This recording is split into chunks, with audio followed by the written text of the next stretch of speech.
রঙের উৎসব মিটতেই দোরগোড়ায় কড়া নাড়বে গণতন্ত্রের মহোৎসব।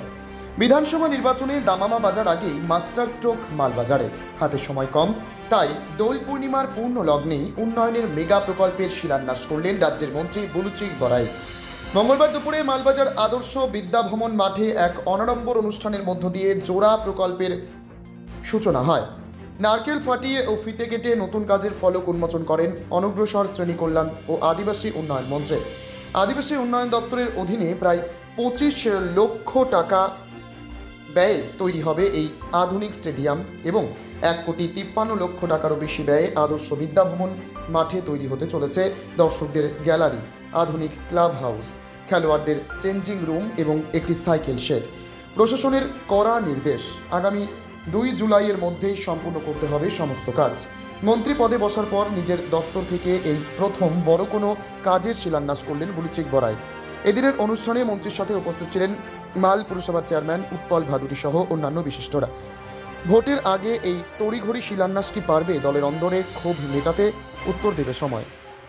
দেখেন, এটা নিশ্চয়ই আপনারা জানেন, আমাদের মাননীয় মুখ্যমন্ত্রী মমতা বন্দ্যোপাধ্যায় অনুপ্রেরণায় আমরা আজকে মাল বাজারের দীর্ঘদিনের একটা দাবি ছিল যে আমাদের মাল শহরে যাতে একটা মাঠ, খেলার মাঠ। নিশ্চয়ই আপনারা জানেন যে আমাদের এখানে একটাই খেলার মাঠ আছে, এটা ফ্লোট ক্লাব মাঠ, সেটা হলো রেলওয়ে।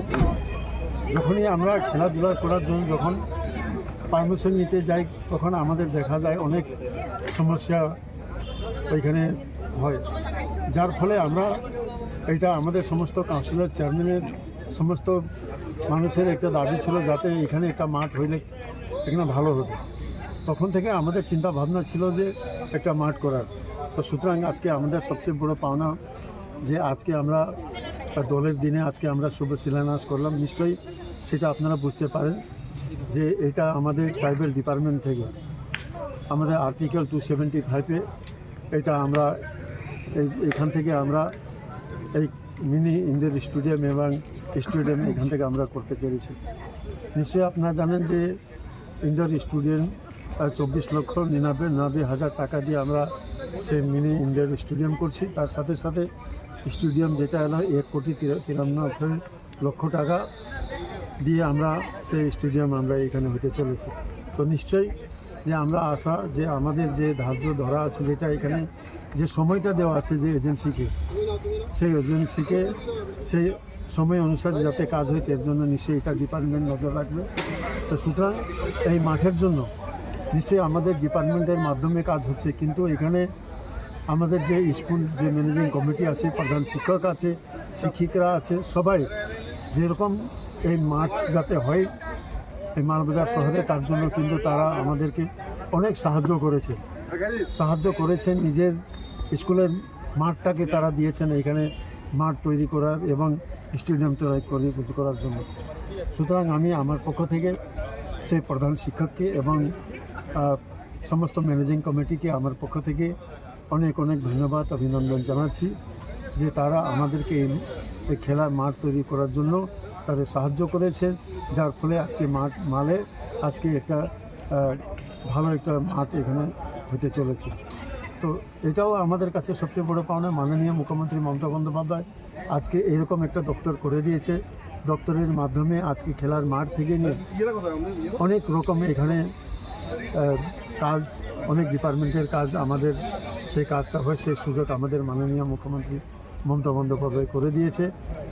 নিশ্চয়ই আজকের দিনে হয়তো অনেক লোক ভাবছে, কিন্তু আমাদের উদ্দেশ্য এটাই যে ইলেকশন ডিক্লেয়ার হয়ে গেলে কিন্তু আমরা সেই নতুন কোনো কাজ করতে আমরা পারি না। তো যখন তখন ইলেকশন ডিক্লেয়ার হবে, যার ফলে কিন্তু আমরা এটা আজকের দিনে করে দিলাম। তার 5 তারিখের পরে খেলা যখনই দল শেষ হবে তারপরে এই কাজ আগামী। আর কি কোনো প্ল্যানিং আছে ইলেকশনের আগে অন্য কোনো শিলান্যাস করার আপনার? দেখেন, এখানে তো অনেক কাজ আমরা ডিপার্টমেন্ট থেকে আমরা ছেড়েছি, সেটা যখনই টেন্ডার হয়ে যাবে নিশ্চয়ই আমি আশা করব যে 1-2 দিনের মধ্যে আমাদের মাল বিধানসভার অনেক কাজ এখানে অলরেডি স্যাংশন দিয়েছে, ডিস্ট্রিক্টে আছে, টেন্ডারে হয়ে গেছে মনে হয়, এর মধ্যে আমরা নিশ্চয়ই তার শুভ শিলান্যাসও করব। শহরের জন্য কিছু প্ল্যানিং রয়েছে আপনার ডিপার্টমেন্ট? শহরের জন্য আপনারা নিশ্চয়ই জানেন যে আমাদের ডিপার্টমেন্ট হলো এসসি এবং এসটি নিয়ে। তো যেখানে এসটি আছে সেটা মাল শহরও সেটা আমরা কাজটা ধরা আছে, সেই কাজটাও নিশ্চয়ই। আর আপনি এমএলএ হিসেবেও আপনার ফান্ডের থেকে প্রচুর কাজ করার একটা সুযোগ থাকে, তো এই নিয়েও আপনাদের দলের মধ্যেই একটা মতবিরোধ চলছে যে বিধায়ক সাহেব তার ফান্ডটাকে ইউজ করছেন না, কি বলবেন এই বিষয়ে? এটা সেটা আমার কাছে এরকম কোনো খবর নাই যে এরকম খরচা করতে হয়। নিশ্চয়ই আপনারা জানেন যে এইটা ডিস্ট্রিক্টে টাকাটা আসে, আর এইখান থেকে আমাদের যারা অঞ্চল সভাপতিরা আছে এরা যেভাবে ডিমান্ডটা ডিপার্টমেন্টে পাঠায়, যখনই আমার কাছে আসে ডিপার্টমেন্ট সেটা আমরা ডিস্ট্রিক্টে দিয়ে দিই, ওই রকমই কাজ হয়তো নিশ্চয়ই সেটা দেওয়া আছে, সেটা নিশ্চয়ই আগামী দিনের কাজ হবে।